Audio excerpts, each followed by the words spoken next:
He's just been screaming about it. Okay, we want to know, open the mystery behind what we've been hearing about all this stuff that President Bush and everybody's been screaming about for the last week and a half. Right. Well, I think the fundamental problem is what's been going on Wall Street probably for the last 25 years. Wall Street was architected in a time when information was limited, and ownership of information was something that you got because you were part of the club. And what's happened over the last 20 years is information is now available at the speed of light to anybody. So it used to be that somebody on Wall Street would write a report, they'd take that report, they'd give it to their friends in Wall Street, then what would happen is they'd bind the reports and send them out all over the United States. By the time we got them here in Portland, the people in New York had already made their bets, placed their bets, and made their money. Now, with information being disseminated perfectly and quickly, the market's flattened, the advantage of Wall Street has disappeared, and in fact, they had to get more and more clever developing schemes to be able to beat the market. And what you've seen over the last 15 and 20 years is more and more elaborate schemes that even somebody with my background and experience, even I have trouble tracking everything that they've done with mortgage-backed securities and credit default swaps and these sorts of things.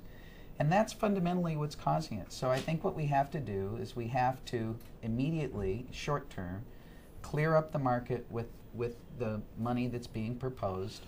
We have these assets that are in the market right now that are dramatically undervalued that the government will buy, hold those assets, and underneath those assets are houses. It's real estate, so they're good assets.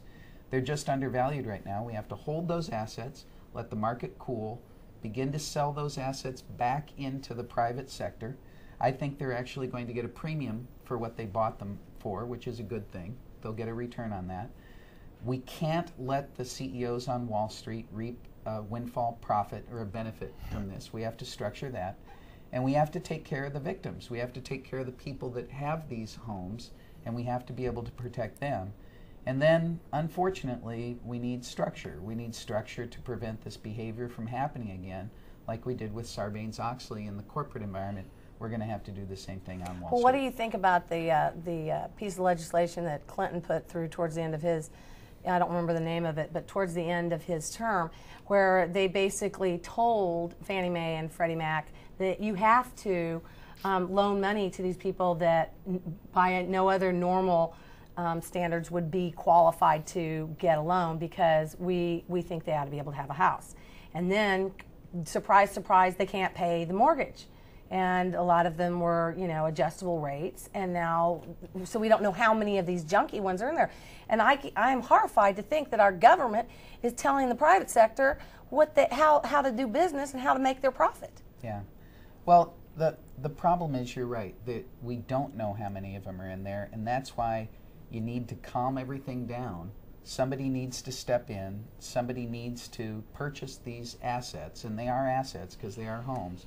Kind of calm everything down and then start selling them back into the market. I wish this wasn't the case. I am not a government intervention kind of person. That's not my thing. But the structural thing that's happened is Wall Street's gotten more efficient, information's gotten more efficient, it changed their business model. They didn't respond to that in a normal fashion. They responded by creating schemes. Those schemes so are was now that coming kind of back like to a bite scheme them. that Clinton put in there with, towards the end, where they were telling people, quasi-government agencies like Freddie Mac and Fannie Mae. I'm so dyslexic. Is that kind of one of the schemes that they were trying to make more money by telling them that you need to provide these loans regardless of whether or not these people are qualified to get them? What I would say is it just became more and more difficult to beat the market. It became more and more difficult to create what they say alpha, which is doing better than the market. And as it got more difficult, they got more and more creative in coming up with ways to do that. And it got out of control. Are you referring to like the derivatives market and the slicing and dicing, the derivatives, repackaging the mortgages? And my analogy for the mortgages, I don't know if this is a good one, but some it's an automobile analogy because I have to be an But engineer. you know, yeah. So I try to reduce it to terms that I understand, but it's sort of like saying you have your car and somebody figures out if you put 3 brand new tires on your car and 1 really crummy old retread tire, that statistically the average of your 4 tires is still safe. And you should be able to drive, and you save a lot of money by adding in that 1 crummy retread tire. This is 3 good mortgages and 1 bad mortgage, 1 risky mortgage. The problem is, if that 1 crummy tire fails, you crash, even though you still have 3 good tires on your car. Oh, that's a great analogy. So by It's packaging, easier for people to understand. by packaging these crummy mortgages with good mortgages, when the crummy mortgage fails, the car crashes, and the 3 good mortgages go off the cliff together. So what you have to do is you have to buy them all, right? And then you have to go in and you have to look at each of the mortgages individually. Good, good, good, not so good, good, not so good. Then take the not so good ones and then deal with those. But right now, it's so obfuscated by the way they created this, it's very, very difficult to tell, and that's really what happened. Okay. Now, because I'm not a big financial person, but somebody explained this to me, and so I'm going to try and explain it like I heard it, and you just correct me if I'm wrong. What I understand is I go to get a mortgage from a mortgage broker or from the bank, and then they immediately turn around and resell it to like, oh, they used to do it to Freddie Mae or Fannie Mac or whatever you call it. There's whatever. And then they slice it up into like 10 different pieces. And the first piece, they get less money in their interest, but they have the safest piece because they're the first ones to get paid. Second piece, they get more money in their interest because they have to wait to be second.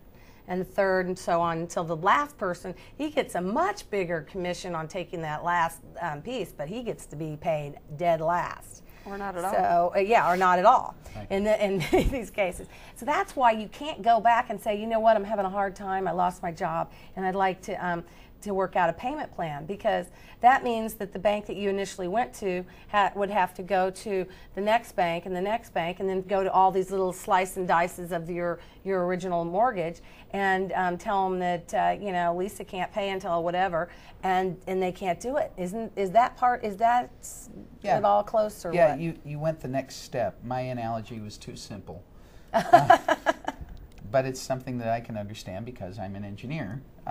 But the thing is that when you slice them into these pieces, it's even worse, because then they assemble a little bit of the risky one from this one, a little bit of the safe one from another one, a little bit of a safer one from a third one, and what you result in is this bologna sliced package of things, but the slices of the bologna came from all these different packages, exactly what you said. Some of them are rancid.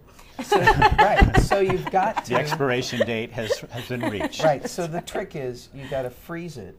You have to stabilize the assets, but there's real live good assets underneath all this stuff, and this is what I think people are forgetting. It's the mystery. It's not like the internet bubble where these stocks went from worth a lot to absolutely worth nothing, because the only thing underneath it was this company, and the company really didn't have much in it.